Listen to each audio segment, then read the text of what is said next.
how actual do you find the Ron Asmus book, Little War That Shook the World? How up-to-date it is today? I do believe that Ron Asmus' books is one of the most interesting, probably for me the most interesting analysis of the situation of what happened in Georgia in 2008, and also basically what happened in the security debate after this, because this is a book which has three totally different levels. And from this point of view, Asmus is very different than most of the other analysts. You can agree or disagree with him, but it puts the book in a totally different level.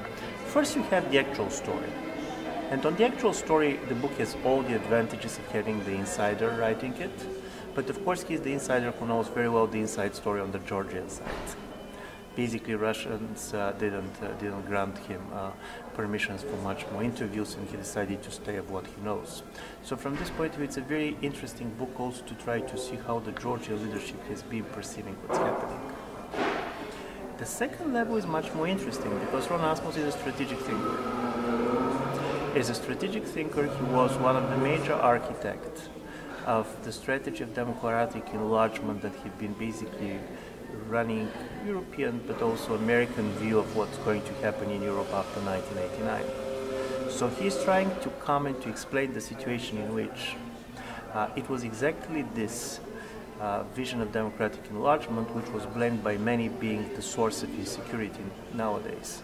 Basically, there are many who are going to blame that it was the decision of Georgia and Ukraine to apply for NATO that basically very much provoked the Russian reaction. And the third part of it, which I do believe is the Asmus who is trying to understand what's happening to the West and basically to the political and security identity of the West as a result of the crisis. From this point of view, of course, the title is very good.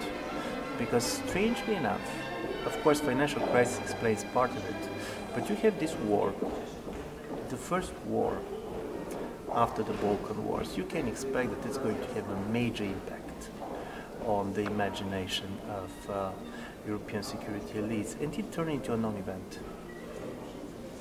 Just for months, if you're going to talk, the Russia-Georgia war is an event which people simply don't want to mention. The higher you go on the political levels, the less interested they are to do it. I do believe that there are also very, very interesting analysis on the parallelism between the Kosovo crisis and Abkhazia South Ossetia crisis.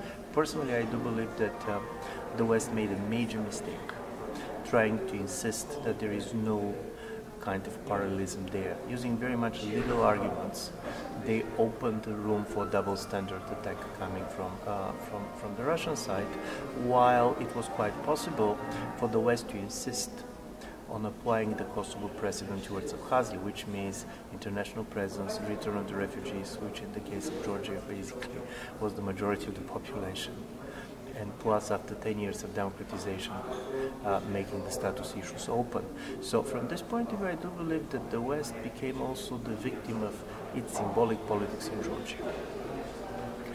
So all this can be seen in the book. And of course, Asmus can be accused, and he has been accused by many people of having a bias, that his view much more reflects in a very analytical way the position of the Georgian side, but I do believe that this is not most important about the book. The most important about the book is the way it phrases questions, and its phrases might be real questions when it comes to the European security situation. Could you just introduce yourself? Yeah, Krastev from the Center for Liberal Strategies in Sofia.